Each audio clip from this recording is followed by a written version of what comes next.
Abertura. Globo terrestre. Animação de pessoa na tela do celular. Conversa entre usuário e inteligência artificial. Carro que anda sem motorista. Cérebro humano dividido pela metade. Dedos indicadores se tocam. No centro, inteligência artificial. Pessoa diante de prédios formados por fios de programação. Carro projetado em holograma 3D. Mão humana aperta as mãos de um robô para cumprimentá-lo. O que já foi pensado como um filme de ficção científica é realidade no nosso dia a dia. Nos buscadores da internet, nas assistentes virtuais, nos mercados autônomos, nos carros que trafegam sem motoristas. A inteligência artificial é resultado do avanço tecnológico, que permite que sistemas simulem inteligência similar à humana. A inteligência humana está se expandindo para fora do nosso corpo. Lúcia Que Santaella, adianta semioticista. acumular inteligência num cérebro mortal que vai embora e desaparece? Então, era preciso externalizar a inteligência humana. Então, passamos pela era da escrita, daí nós viemos para a era de Gutenberg, o livro, aí a Revolução Industrial, cultura de massas, aquilo que eu chamo de cultura das mídias, que é intermediária entre a cultura de massas e a revolução digital. A inteligência artificial é uma área de pesquisa, mais ou menos iniciada em 1950, por aí, que procura desenvolver dispositivos artificiais, que em geral são computadores, né, que reproduzem alguns comportamentos que nós identificamos como inteligentes. São equipamentos, computadores que têm capacidade de tomar decisões, interagir usando texto, entender imagens, algumas atividades desse tipo. Dentro da inteligência artificial, Fábio Cosman, existem diretor algumas do Centro de IA, sub-áreas, né? USP, Então, IBM, existe aquela sub-área FAPESP. que se ocupa de representar conhecimento, raciocinar, por exemplo, para planejar umas férias ou para planejar uma intervenção cirúrgica. Existe a área que é chamada aprendizagem de máquina, onde se procura coletar dados, analisar dados, experiências, e com isso melhorar o desempenho das tarefas. O que acontece, na verdade, é que Carlos por de trás de Oliveira, todas artista essas inovações programador. existe uma rede de pesquisadores compartilhando conhecimento numa intensidade muito grande. Esses projetos, alguns deles, eles nascem com um viés bastante científico, então eles explicam a matemática por trás daquele algoritmo que permitiu alcançar um resultado melhor do que o resultado que se conseguia antes. E com isso a comunidade científica ela aprende muito rápido e ela busca melhorar ainda mais aquilo que já está colocado.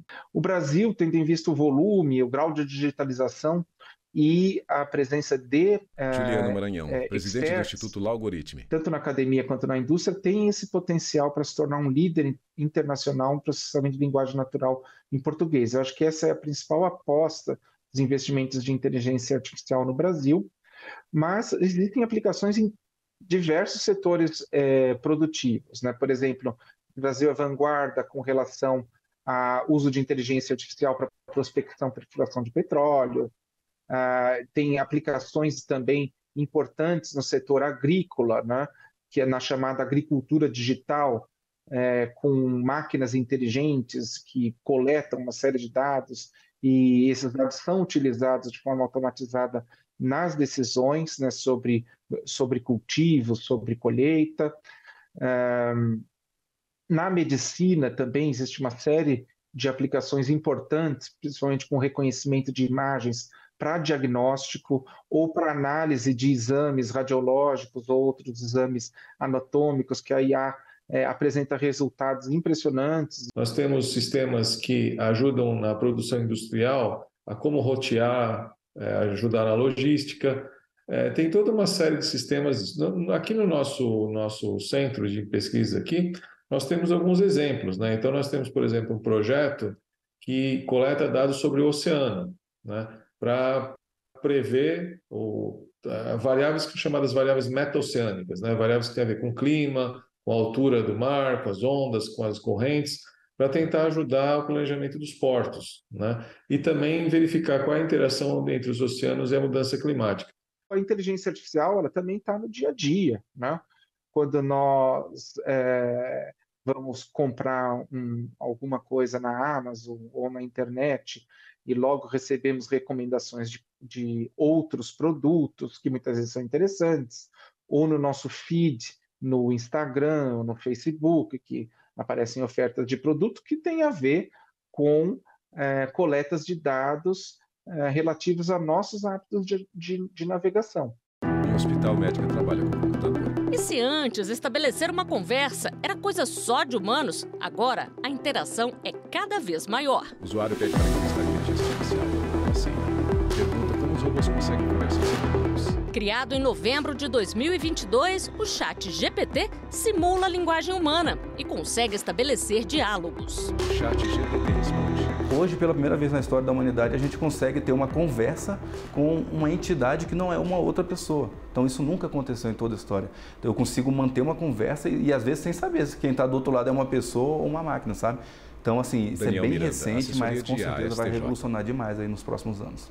Inteligência artificial generativa, ela semioticista. ela chegou num ponto agora que ela está lidando com aquilo que é o coração do humano. O ser humano é o único animal que fala na biosfera inteira. E agora vem essa criatura produzida artificialmente por simulação e começa a conversar conosco. Não é casual o efeito, a explosão que este chat está produzindo no mundo. Ele tem um modelo que foi construído Fábio com Cosman, diretor bilhões do de Centro palavras. GIA, Então, é um modelo feito com uma quantidade de informações muito grandes e ele usa essas informações para responder perguntas. Então, você fala algumas palavras, ele completa e vai completando. Então, ele é um sistema com muito mais dados do que existia, com muito mais poder computacional do que existia e com uma interface muito interessante. O modelo de linguagem natural utilizado ele é treinado com uma base de dados inicial. Então, se eu pergunto, por exemplo, eu peço uma receita de omelete, ele dá a receita de omelete. Se você pedir para o GPT qual a fonte que ele utilizou, ele vai dizer que, como modelo de linguagem natural, ele foi treinado por uma série de documentos e isso foi incorporado no seu conhecimento. Ele não tem como citar qual a fonte. O ChatGPT dá uma resposta extensa sobre a interação entre robôs e humanos. O usuário pergunta quais são os riscos dessa interação. Um dos problemas que a gente tem hoje nesses sistemas é que nem tudo que eles produzem é correto. Então, eles têm esse problema de fazer respostas falsas. Isso tem um grande potencial de gerar fake news, que é um problema. Fábio Cosman, tem um outro problema que as pessoas podem consultar o sistema e obter uma informação errada e achar que está certa. Por exemplo, você pode ter um estudante que responde uma questão para a escola, mas está errado. Então, existe uma série de problemas que vêm do fato que ele coleta informações de muitos documentos, mistura tudo e pode gerar uma sequência de palavras incorretas. Então, esse é um problema. Outro problema, que eu acho que vale a pena mencionar, é que você pode consultar ele e ele está buscando fontes sem dar referência. Então, você pode estar usando um texto que, na verdade, você está plagiando alguém sem nem saber. Quanto for usado como Thiago ferramenta Tavares, de produtividade, é muito de Ensino bom. e Pesquisa. Se for usado como um substituto para capacidades humanas, é ruim. O ChatGPT, assim como os outros modelos de linguagem que estão aparecendo, eles são máquinas que são treinadas para prever palavras dado uma sequência de palavras anterior. Como que eles fazem isso? Com uma grande base de dados, como se tivesse baixado a internet inteira, lido todos os livros que estão disponíveis, e a partir disso você tem uma estatística que diz, olha, a partir das palavras anteriores, eu posso prever a próxima. Vinheta, fundador de empresa de programação, IA no Judiciário, sede do STF. No Judiciário, a inteligência artificial não é novidade e tem ajudado a aumentar a produtividade. O STF ele foi pioneiro na adoção de ferramentas de inteligência artificial no judiciário brasileiro. O Vitor, sendo um projeto pioneiro, inspirou diversos tribunais pelo país a também desenvolverem e adotarem ferramentas de inteligência artificial. O Vitor começou no início do projeto classificando os recursos que chegavam ao tribunal em 27 temas de repercussão geral. Hoje, ele já classifica todos os recursos que chegam com base em mais de 500 temas reconhecidos de repercussão geral. O Vitor, ele faz isso com uma precisão de 80% e desde que foi criado, então ele expandiu o seu alcance e continua em operação até hoje com excelentes resultados. Já a RAFA 2030, ela classifica os processos nos Objetivos de Desenvolvimento Sustentável da Agenda 2030 das Nações Unidas com uma precisão superior a 90%. Hoje, todas as ações de controle concentrado de constitucionalidade, além dos paradigmas de repercussão geral, são classificados de acordo com os Objetivos de Desenvolvimento Sustentável, com o auxílio da ferramenta de inteligência artificial RAFA 2030. A Vitória, que é uma ferramenta que ainda está em desenvolvimento, ainda está em testes, então não é possível falar ainda em resultados. Mas mesmo assim os testes já têm mostrado resultados preliminares bastante entusiasmantes. Um levantamento feito pelo Conselho Nacional de Justiça com o apoio do PNUD mostrou expressivo aumento do número de projetos de inteligência artificial no Poder Judiciário em 2022. Quem não está utilizando essas ferramentas está começando a ficar para trás, produzir menos, ter metas bem diferenciadas de quem já usa isso a contento. Aqui no STJ, por exemplo, com o projeto ADES, ele permite que você compare um documento com todos os outros que já existem na base. Então isso te dá uma pesquisa de jurisprudência muito rápida, né? Então facilita demais para quem está precisando elaborar uma minuta, uma sentença, enfim, é muito mais rápido ir por esse lado e procurar o que já existe, trazer uma análise mais sintética do que você está analisando, do que você ter que manualmente procurar cada um dos processos que já passaram por aqui até tomar a sua decisão. O eJuris ele vem para auxiliar as áreas a Secretaria de Jurisprudência, a Secretaria Judiciária, para extrair informação dentro de um texto, né? Então hoje a gente recebe texto de tudo quanto é formato, dos advogados, dos tribunais, e a gente precisa extrair informações e muitas vezes isso é feito por pessoas, né? Manualmente você tenta encontrar lá, por exemplo, o nome da parte, os artigos e normas violados. Então isso tudo o eJuris vem para tentar extrair automaticamente, colocar numa base muito mais catalogada, sabe? Com mais informações, mas o modelo de IA basicamente tenta entender o texto e encontrar essas referências e extraí-las automaticamente. Eu costumo dizer que a inteligência artificial, ela auxilia o trabalho no judiciário de 3 principais formas.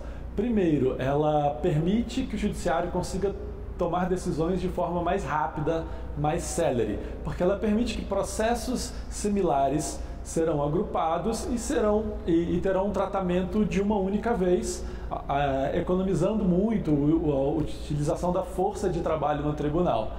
Em segundo lugar, a inteligência artificial permite que o judiciário tenha decisões mais coerentes. Aquela velha ideia de tratar casos similares de forma similar. Porque a inteligência artificial ela tem essa afinidade para encontrar padrões e reconhecer casos iguais. Por fim, a inteligência artificial ela ajuda o judiciário a superar aquela grande dicotomia que sempre existe entre julgar bem ou julgar rápido, né? A gente sempre fica nesse dilema de apreciar mais processos de forma mais rápida para não deixá-los demorando ou examinar de forma mais detida para julgar com qualidade. Com o uso da inteligência artificial como ferramenta, a gente consegue, ao mesmo tempo que está julgando rápido, julgar com mais qualidade e de forma mais precisa. No judiciário, existe uma resolução no âmbito do CNJ que regula o uso de inteligência artificial e estabelece critérios e parâmetros para a adoção e desenvolvimento dessas ferramentas nos tribunais do país. É muito importante deixar claro, a inteligência artificial ela é uma ferramenta a serviço do judiciário e a serviço do julgador. A inteligência artificial ela vai indicar, apontar, mas a responsabilidade decisória e quem dá a última palavra, quem de fato decide, vai ser sempre o juiz, o julgador. IA na arte e na cultura. Escrita e exposição. Quem programa uma arte? A inteligência artificial também tem espaço garantido no mundo das artes e da cultura. A arte gerativa, ela tem uma história de mais de 60 anos, né? Desde o surgimento Carlos dos de Oliveira, primeiros artista computadores, programador. artistas e cientistas vêm explorando o computador como um meio criativo. Então, as pessoas elas se dedicavam a construir ferramentas que possibilitavam desenhar e produzir arte através do computador. Algumas exposições foram feitas só com esse tipo de trabalho e o público ficava admirado com aquelas imagens que iam se metaforando, que iam se modificando diante do público em tempo real. Aquilo que estava sendo colocado diante do público era completamente efêmero, só naquele momento estava acontecendo. Então, são paradigmas novos, são novas formas de você consumir essas imagens e apreciar essas interações. O ChatGPT ele é uma inteligência artificial que você conversa através de texto de uma forma natural. Você vai colocar ali uma mensagem, uma pergunta, uma informação, e ele vai te devolver algo. O DALL-E, ele também vai receber esse texto, assim como o Midjourney vai receber um texto e vai traduzir esse texto numa imagem. Então, você tem aí uma natureza diferente de conversa, né? Porque ele não está te respondendo alguma coisa, você não está ali conversando, você está, na verdade, descrevendo uma imagem que até então só existe na sua cabeça, e aquele modelo de inteligência artificial vai fazer o melhor possível para traduzir aquele texto que você escreveu numa imagem. Quando o artista trabalha com inteligência artificial, de quem são os direitos autorais? Essa é uma discussão que ainda vai longe. O meu trabalho ele é resultado de coisas que eu vou acumulando. E de alguma forma é isso que a inteligência artificial está fazendo também. Ela acumulou ali uma bagagem de um repertório visual muito maior do que eu tenho, por exemplo, e ela consegue produzir em questões de minutos uma imagem com uma complexidade que um ser humano jamais conseguiria nessa velocidade. Eu gosto muito de imaginar o Carlos de 20 anos atrás, né, que estava ali pisando no museu a primeira vez. Porque, por mais que a gente coloque o museu hoje dentro dessa força de buscar um espaço de mais acolhimento para a sociedade, que o museu é para todos, que todos deveriam visitar o museu, a gente sabe, né, as pesquisas apontam que o museu continua sendo um espaço bastante elitista, que poucas pessoas têm o hábito de frequentar museus. Então, esse é um esforço que eu faço por mim também, né, por aquele garoto que não tinha acesso a tudo isso. IA na educação. A inteligência artificial também abre um universo de possibilidades para os estudantes. Mas educadores defendem que a ferramenta deve ser usada com cautela. Se a gente pensar a produção de um texto, é uma coisa que te dá trabalho, que quer que você pense, repense, pesquise, analise, né? Não é você juntar um conjunto de dados, é você pegar esses dados para analisar uma determinada realidade, uma determinada questão. Se eu tenho uma inteligência artificial juntando esses dados, produzindo o texto, isso significa que eu não preciso pensar, que eu não preciso analisar os dados da realidade. E isso traz consequências, inclusive, da gente sair disseminando conhecimentos não científicos, conhecimentos não comprobatórios, né? E isso traz consequências para a nossa sociedade. Linhas de programação. E será que o ChatGPT passaria em uma prova? Porque eu queria saber até onde que o ChatGPT iria de fato. Só que para isso eu precisava de alguma prova que fosse feita baseada em níveis cognitivos. E eu pensei, Tavares, que prova que eu tenho disponível em domínio público que tem esses níveis cognitivos fáceis de entender. E o Enem foi a escolha, porque ele é uma prova que envolve conhecimento, envolve leitura, envolve diferentes níveis de interpretação do texto. O ChatGPT consegue responder muito bem perguntas em qual a resposta estava no texto. Certo? Então, se era ler o texto, interpretar e saber qual alternativa é a certa, o ChatGPT faz sem problema nenhum. Ele não consegue encontrar coisas como contextos amplos de textos. Ele não consegue encontrar soluções para problemas matemáticos, a não ser que ele tenha lido aquele problema matemático específico.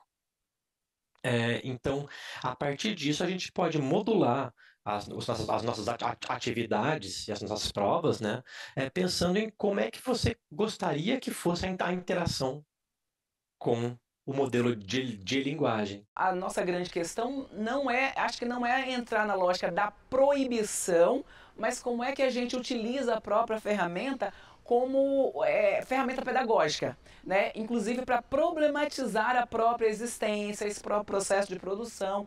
Fazer de conta que ele não existe ou proibir simplesmente não vai ser muito educativo, né? Porque ele vai estar aí, as pessoas vão encontrar formas de burlar, né? Você pode, inclusive, produzir um texto por lá e sair mudando alguma coisa que não identifique como, mas a grande questão é como é que a gente utiliza essas ferramentas, inclusive para fazer uma formação na perspectiva ética das pessoas, né? Trazer isso para a formação da juventude, para problematizar, inclusive, os limites e as possibilidades que você tem com a inteligência artificial. Se a gente, como professor ou como instituição, chegar e proibir a IA, o que vai acontecer é que os alunos vão usar escondido. E só a gente vai achar que não está usando. né? Por outro lado, se a gente ignorar que existe, a gente está perdendo uma ferramenta de produtividade que pode ser fantástica em muitos aspectos. Por exemplo, nós temos alunos que são muito pouco hábeis na redação. Se eles puderem saber o que eles querem escrever e tiver alguma coisa que clareia a redação, né, a gente evita de maquiar com uma redação ruim uma falta de conhecimento no assunto que a gente quer trabalhar. Quer dizer, a redação vai estar boa, portanto, as falhas de raciocínio vão estar claras. Ao invés de ser uma discussão que a gente já tem bastante, que é, será que a pessoa não sabia do que ela estava falando ou ela não sabe escolher as palavras certas para isso? Que são duas habilidades bem diferentes. Eu dou aula para Lúcia Santaella, semiticista. Nós começamos a levantar algumas regras ad hoc, éticas, do uso do GPT e das outras formas de IA generativa. Isso tem que ser feito imediatamente, sem que a gente fique esperando por regras universais. A gente tem que pensar em formas de certas regulamentações, mesmo aquelas que a gente tem que estabelecer ad hoc nas nossas comunidades. Porque a ética não vai ficar esperando do grande pensamento universal sobre a ética. A ética tem que ser praticada. O ChatGPT, ele ainda é muito novo e está em processo de desenvolvimento, mas já há plataformas ou mecanismos de você pegar, testar, por exemplo, ver um texto produzido no ChatGPT e um texto produzido por uma pessoa, você vai colocar, né, esses textos e ele já vai te dizer, por exemplo, né, eu tenho visto muitos testes feitos por jornalistas, por pesquisadores, que ele vai te dizer, olha, tantos por cento produzido por inteligência artificial, no outro caso, não, tantos por cento produzido por uma pessoa, né? Então você já tem mecanismos que identificam isso. Vinheta Regulamentação da IA. As inovações não param de surgir. Falta agora regulamentar o uso da inteligência artificial. Basicamente, a legislação que vem sendo proposta foi o conteúdo aqui do PL 2120 na proposta do Senado e em outras jurisdições, tem sido o de colocar um sistema de gestão de riscos ou criar um mecanismo institucional por meio de uma criação de uma autoridade para que haja o comprometimento, né, e a obrigação das organizações com as melhores práticas de governança dos sistemas de inteligência artificial. Esse projeto seria uma primeira iniciativa para que a inteligência artificial fosse, de fato, regulada no seu conjunto. Mas a gente não pode esquecer que já existe no Brasil uma Lei Geral de Proteção de Dados que prevê uma série de direitos para os titulares de dados. E como muitos sistemas de inteligência artificial são alimentados por dados pessoais, então a gente já pode dizer que existe alguma regulação. Uma comissão de juristas trabalhou na elaboração do projeto de lei no Senado Federal. A comissão trabalhou com diversas perguntas, inclusive a pergunta de se saber, é o caso de se regular a inteligência artificial? A gente já tem um certo volume de informações, um certo mapeamento de risco que nos permita evoluir, porque veja que ao mesmo tempo que a gente tem riscos inerentes à utilização da inteligência artificial e que continuarão ou até aumentarão sem uma regulação mal feita, uma regulação assodada, também pode trazer uma série de consequências negativas e pode inclusive frear a inovação. É importante que haja um ambiente seguro para investimento também, né? De tal modo que as organizações envolvidas possam ter segurança naquilo que vão investir, sobre possíveis consequências. Então, é por isso que uma legislação ela é pertinente, e principalmente nessa linha de criar obrigações procedimentais de mitigação de riscos. Você teria, então, uma espécie de compliance, assim como tem compliance anticorrupção, compliance no tratamento de dados pessoais, teria um compliance em relação à inteligência artificial responsável, que é um conjunto de medidas técnicas que vão trazer o que seria um dever de cuidar. O usuário pergunta para o ChatGPT se podemos viver sem IA. O ChatGPT diz que é possível. O usuário pergunta se os robôs substituirão os humanos. Em resposta, o ChatGPT diz que em alguns são irreversíveis, né? Assim como buscadores vieram para ficar, redes sociais vieram para ficar. Tiago Tavares, agora a gente está vendo os modelos de linguagem vieram para ficar. Ainda vai precisar de muitos aprimoramentos e muitas reflexões da sociedade quanto ao que é que está acontecendo ali.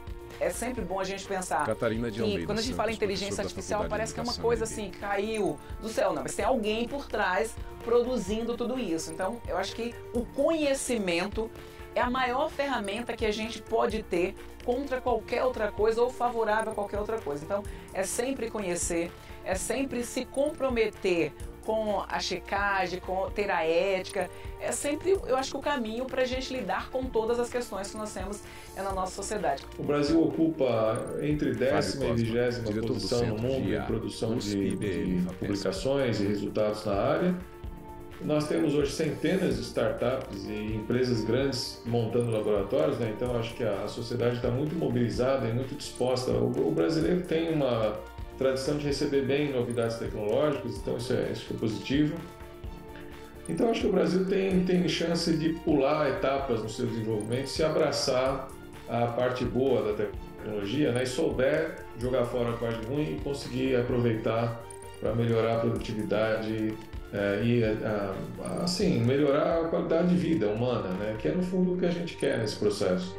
O usuário agradece o ChatGPT pelas perguntas. O ChatGPT se mostra à disposição para responder futuras dúvidas.